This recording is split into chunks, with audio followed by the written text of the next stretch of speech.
Bahkan kami pernah dicurigai sebagai mata-mata perampok.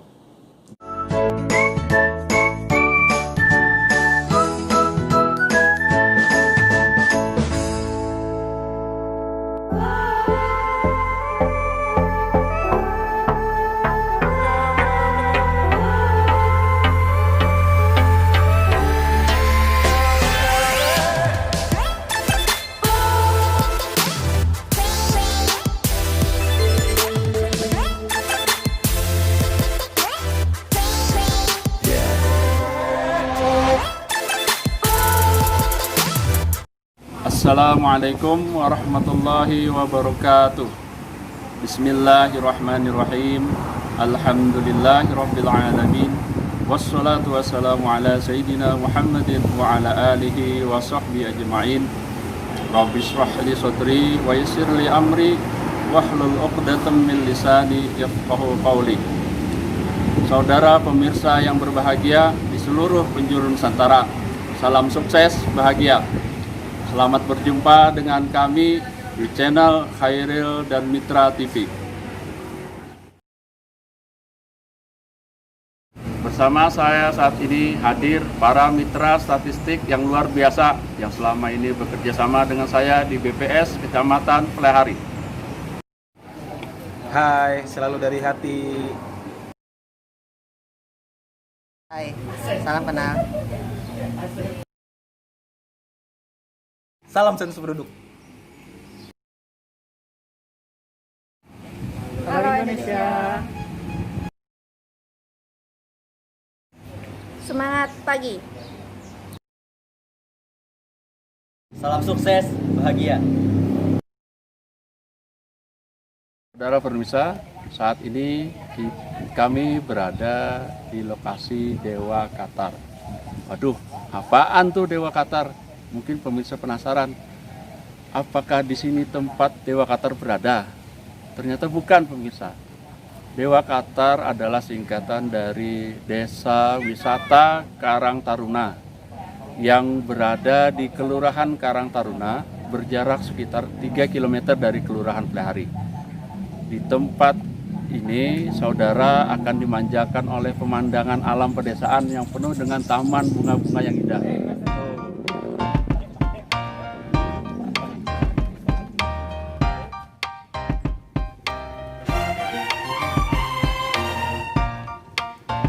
Saudara, disinilah salah satu titik di Dewa Qatar atau Desa Wisata Karang Taruna yang bisa menjadi alternatif tempat berlibur, duduk santai-santai bersama keluarga. Namun, karena kondisi pandemi COVID-19, maka untuk sementara lokasi Dewa Qatar ditutup, tidak menerima pengunjung. Nanti setelah kondisi sudah mulai kondusif, barulah tempat ini akan dibuka kembali. BPS mantap bro.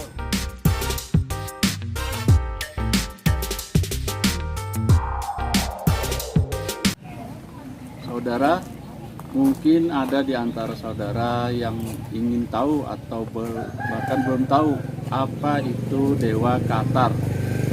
Nah, pada hari ini kita bertemu dengan Bapak Arjono, Ketua Kelompok Sadar Widasta atau Pok Darwis.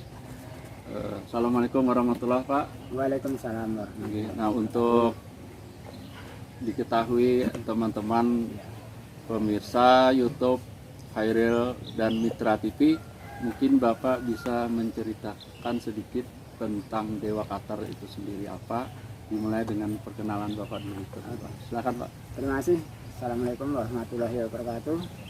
Untuk Dewa Qatar itu Desa Wisata Karang Taruna. Sebenarnya namanya kalau belum tahu memang unik Pak. Iya, betul Pak. Dewa Qatar, sehingga Dewa Qatar di sini satu desa wisata yang di dalamnya edukasi.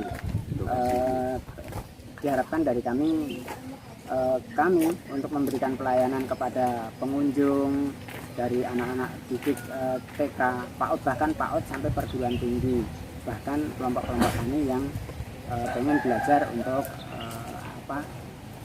menimba ataupun mengadopsi ilmu yang ada di dalamnya. jadi ada Iya. edukasi pertanian Pak, ya, Betul, di dalam edukasi Pak. wisata Cimindi. Dan yang bisa kami sajikan di sini pertanian perkebunan dan juga peternakan integrasi sawit sapi. Dari budidayanya yaitu budidaya lebah madu. Oh, ada lebah madu Ya, juga. ada lebah madu Pak. Madu Ada apa Pak yang madu kelulut, dibudidayakan sih? Madu kelulut. dan juga madu serana. Madu serana ini yang bisa nyengat. Oh iya. Dan juga budidaya jamur tiram dari budidayanya, dari pengolahan developnya sampai dengan pasar. Oh, jadi lengkap selain Ya. budidaya juga pengolahan pemasaran juga. Betul, ya ada di sini sentranya Pak di Desa Wisata Karang Taruna ini. Sehingga banyak pengunjung yang sebenarnya kami sendiri belum merasa desa ini lebih baik, namun tidak tahu teman-teman itu lebih senang, Ya. lebih senang karena desa wisata edukasi yang ada di Kelurahan Karang Taruna Kabupaten Tanah Laut ini merasa satu-satunya yang cukup enak untuk belajar. Seperti Itulah itu. saudara pemirsa, ternyata di desa Kelurahan Karang Taruna tepatnya sekitar 3 km dari Kelurahan Plehari terdapat satu lokasi wisata edukasi yang bernama Dewa Katar atau Desa Wisata Karang Taruna. Dan ternyata memang sepengetahuan kami di sini adalah satu-satunya tempat wisata edukasi khususnya di Kecamatan Tanah Laut, bahkan di Kecamatan Plehari, bahkan di Kabupaten Tanah Laut. Dan Pak, terima kasih banyak atas penjelasan singkatnya. Mudah-mudahan bermanfaat. Amin. Assalamualaikum warahmatullahi wabarakatuh. Waalaikumsalam warahmatullahi wabarakatuh. Kayak di batang pohon nih Pak Leh. Jadi supaya ini masuk ke sini gimana caranya Pak? Nah, ini diantaranya pembelajaran untuk budidaya lebah kelulut. Ini kita kalau sampean ketemu di hutan, di kebun, di mana dengan lebah ini sangat bermanfaat sekali, lebah kelulut ini ya, trigona. Nah, untuk ke atasnya baru kita olahkan kotak ini karena ini sarang nanti untuk madu. Jadi ini sampai ke lubangnya kayak gitu Betul. Pak? Nanti untuk madu itu sendiri. Nah, kita buatkan kotaknya ini untuk madu. Nah, Jadi di bawah ini sarangnya, ya, di atas ini untuk madunya, madunya. betul, untuk produksi madu. Nah, ini bisa diicipi nih. Kalau ini kan ini madu ini. Nih. Pak, jadi kita harus memotong itu sampai ke Ini lubangnya anu, inilah Pak, di ya. batang kayu inilah Pak. Ya, sampai betul. ke lubang ini. Betul, sampai Oh. lubang nanti dibikinkan kotaknya. Terus baru kotaknya juga dilubangi, dia akan menyimpan madunya di atas. Ini kalau seandainya bikinnya ini harus pakai plastik kah atau langsung tutup bisa lah Pak, atau harus pakai plastik kah? Untuk sementara ngamankan dari hutan ya nggak perlu harus plastik. Oh, Ini plastik ini untuk antisipasi kalau kita sebenarnya bisa monitor aja. Oh. Bisa monitor sudah naik atau belum madu itu gitu. Pak, katanya madu kelulut ini memang tipikal Kalimantan ya? Kalimantan Betul ya? sekali Pak, betul. Untuk madu kelulut atau trigona ini asli yang lebih dikenal di Pulau Jawa dan lain sebagainya, Kalimantan lah yang paling bagus kualitas dan merupakan model spesies ya, Spesies nggih. spesies khas Kalimantan. Kalimantan, ya, kayak bekantan seperti itu. Artinya mereka lebih cocok berkembang Betul, biaknya di Pulau Kalimantan. Mantap. Pak, biasanya Pak kalau ini kan pian kan minda ini nih sudah sampai sini kira-kira menghasilkan berapa bulan kira-kira Pak setelah pian ini kan pian anggap aja hari ini misalnya pian minda ini dari pohon ke sini loh Pak. Kira-kira setelah beliau bikin ini berapa bulan kira-kira? 1 bulan setengah. Sudah menghasilkan. 1 bulan setengah sudah sudah mulai menghasilkan. naik, nggih. Mulai naik Pak, mulai naik. Nanti kalau sudah ada kantong-kantong madu ini kita panen perdana. Terus panen berikutnya 1 bulan, 1 bulan. Di saat musim kemarau nih, tapi kalau musim kemarau lebih cepat. Kalau musim hujan kita paling 2-3 bulan baru panen. Iya. Masalahnya dia nggak kegiatan, nggak aktivitas. Iya, Pak. iya. Nah, itu. Jadi hasilnya kurang. Ini Bu sarang madunya. Jadi ini madu. Nah, Oh, bisa pian madu. icipi nih dari pian nih. Ya. Asli dari madu. Tolong kamera disorot. Di zoom. Ih, madu. Pak, masih dikit Pak lah, minta Iya, Pak lah. monggo semuanya silakan icipi. Tuh, beda musuhnya. Asli madu. Terutama pengantin baru harus mencicipi madu asli. Tapi pengantin barunya melarikan diri, saudara. Asam lah, asam Asam-asam manis Asam ya. tapi nutrisinya lebih Kuat. Iya. Memang yang ini kelulut ini masam. Demikian saudara pemirsa Hairil dan Mitra TV, penjelasan dari Bapak Harjono tentang ternak madu kelulut. Selanjutnya kita beralih ke budidaya jamur tiram.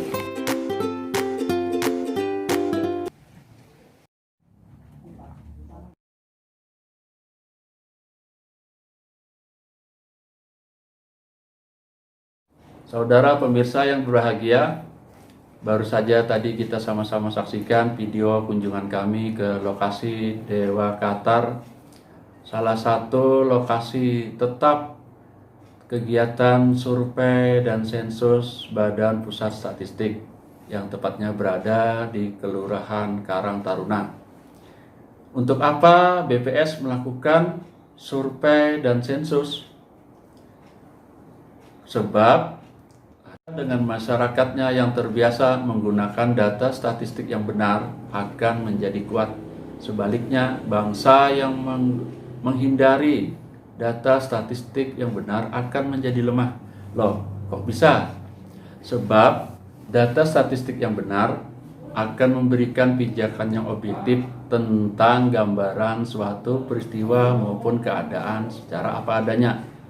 Nah, dengan berdasarkan data tersebut, para pengguna data, baik masyarakat umum maupun pengusaha, pemerintah, dan kaum terpelajar dapat menggunakan data tersebut untuk mengambil langkah-langkah yang diperlukan secara efektif dan efisien dalam menghadapi suatu masalah dan juga merencanakan suatu program pembangunan yang akan datang. Betul atau tidak? Untuk itu, BPS menetapkan visi sebagai pelopor data statistik terpercaya untuk semua. Perlu saudara pemirsa ketahui, kegiatan survei sensus BPS diatur dan dilindungi oleh Undang-Undang Nomor 16 Tahun 1997 tentang statistik. BPS selalu melakukan kegiatannya sesuai standar statistik internasional. Oleh karena itu, BPS diakui secara luas, bahkan sering menjadi contoh bagi negara-negara lain.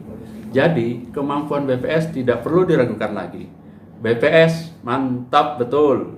Salah satu pernyataan misi BPS adalah membangun insan perstatistikan yang profesional, berintegritas, dan amanah untuk kemajuan perstatistikan.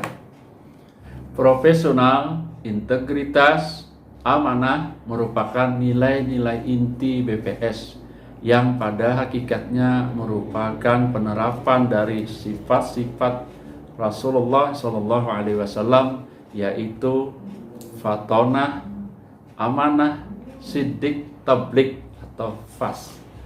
Dan memang sudah seharusnya lah kita mengambil contoh teladan dari Rasulullah Muhammad SAW karena beliau merupakan contoh terbaik dalam menjalankan kehidupan berbangsa dan bernegara. Perlu diketahui, ada satu hal yang sering menjadi masalah, yaitu keengganan responden atau non-respon dalam berpartisipasi secara mendalam pada kegiatan sensus survei yang dilakukan oleh BPS. Hal ini perlu penanganan yang bersifat holistik, menyeluruh, mengingat kegiatan statistik BPS merupakan statistik yang bersifat pengakuan, bukan pengukuran. Oleh karena itu, kejujuran responden dalam memberikan data sangatlah penting untuk menjamin kualitas data yang diperlukan. Untuk itulah BPS berupaya menjalin hubungan dan komunikasi yang efektif dengan para responden.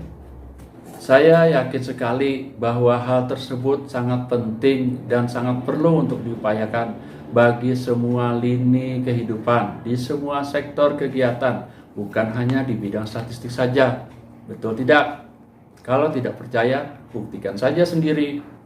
Sejak menjadi petugas survei sensus statistik, kami banyak mengalami perlakuan kurang mengenakan dari sebagian responden. Tidak semuanya sih, mulai dari sikap cuek ketika ditemui, tidak dibukakan pintu, dikira peminta sumbangan, sampai diusir dari rumah responden. Bahkan kami pernah dicurigai sebagai mata-mata perampok gara-gara sehari sesudah kegiatan survei ada perampokan di rumah responden. Astagfirullah. Saya banyak belajar dengan para ustadz sebab saya bukan ustadz. Selain itu saya juga banyak membaca buku. Pada akhirnya saya berpikir, merenung, dan berkesimpulan bahwa untuk meraih keberhasilan dan kesuksesan dalam bekerja tidak hanya persiapan lahiriah saja seperti sarana dan prasarana, administrasi dan manajemen. Namun persiapan batiniah seperti manajemen spiritual lebih utama dan lebih penting untuk diupayakan, seperti motivasi diri, pengendalian emosi, komunikasi yang efektif, serta keharmonisan hubungan dengan Tuhan dan manusia, atau hablum minallah wa hablum minan nas. Saya yakin sekali bahwa hal tersebut sangat penting dan sangat perlu untuk diupayakan bagi semua lini kehidupan, di semua sektor kegiatan, bukan hanya di bidang statistik saja. Betul tidak? Kalau tidak percaya, buktikan saja sendiri. Saya terinspirasi dengan firman Allah dalam Al-Quran surah At-Taubah ayat 128 dan 129. A'udzu billahi minasyaitonir rajim.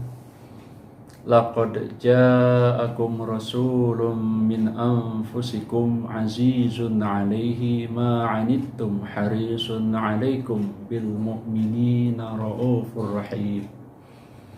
Fa in tawallaw faqul hasbiyallahu la ilaha illa huwa 'alaihi tawakkaltu wa huwa rabbul arsyil azim. Dari Al-Quran surah At-Taubah ayat 128 dijelaskan bahwa ada 3 karakter istimewa dari Nabi Muhammad SAW. Yang pertama, azizun alaihi ma'anittum, artinya beliau Rasulullah SAW adalah orang yang berempati, yang ikut merasakan penderitaan orang lain atau umatnya. Yang kedua, harisun alaikum, beliau Rasulullah SAW sangat menginginkan keimanan dan keselamatan bagi umatnya. Yang ketiga, bil mu'minina raufur rahim, beliau Rasulullah SAW adalah orang yang selalu ingin mencarikan solusi atas masalah yang dihadapi oleh umatnya. Selain itu, beliau juga adalah orang yang penyayang kepada semua orang, bermasalah atau tidak.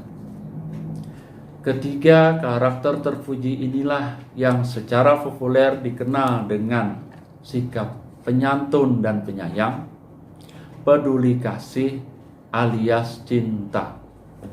Dari prinsip surah At-Taubah ayat 128 dan 129 ini, saya berkesimpulan bahwa prinsip ini bisa diamalkan oleh siapa saja, apapun profesinya.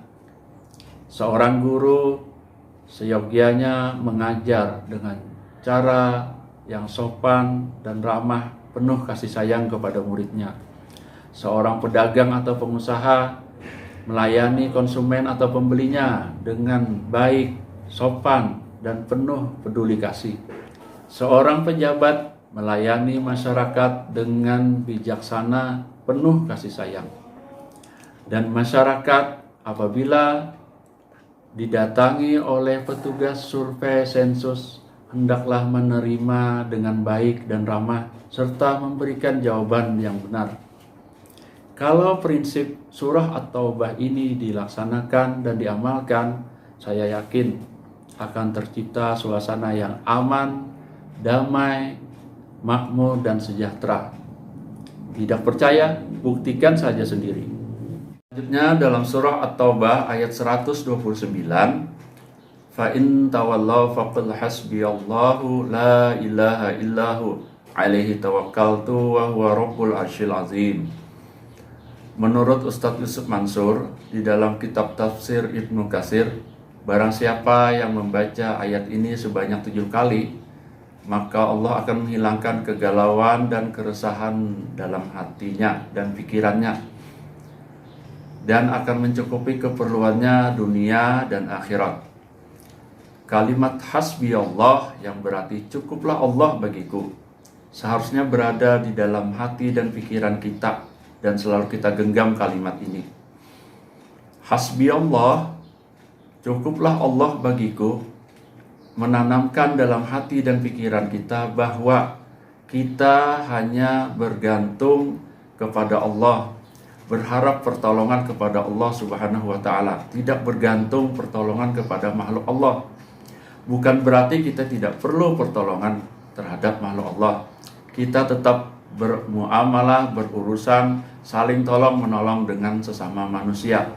Namun sekali lagi, tidak bergantung atau tidak mengharapkan sepenuhnya pertolongan makhluk atau orang lain.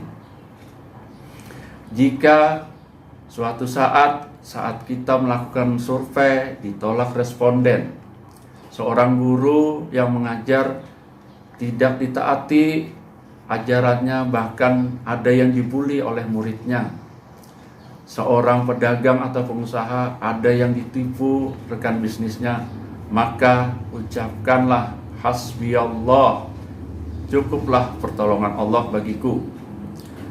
Sehingga dengan demikian kita selalu berharap pertolongan dan perlindungan dari Allah Subhanahu wa Ta'ala, dan insya Allah kita pasti dapat pertolongan dan perlindungan dari Allah Subhanahu wa Ta'ala. Oleh karena itu, saudara, marilah kita bersama-sama berpartisipasi dalam pengumpulan dan pemberian data statistik yang akurat dan valid, agar kita bisa membangun bangsa dan negara ini demi bakti kita pada Ibu Pertiwi dan cinta kita kepada Allah dan Rasulullah SAW. Dengan data membangun negara, dengan cinta membangun bangsa. Demikianlah video kami kali ini. Semoga bermanfaat. Mohon maaf atas segala kesalahan dan kekhilafan. Wallahu a'lam bishawab.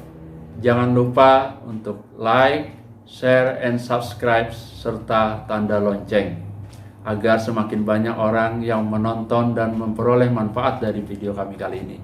Jangan lupa untuk memberi saran ataupun kritik pada bagian komentar di bawah ini. Salam sukses, bahagia. Assalamualaikum warahmatullahi wabarakatuh. Cinta itu anugerah, maka berbahagialah, sebab kita sengsara bila tak punya cinta.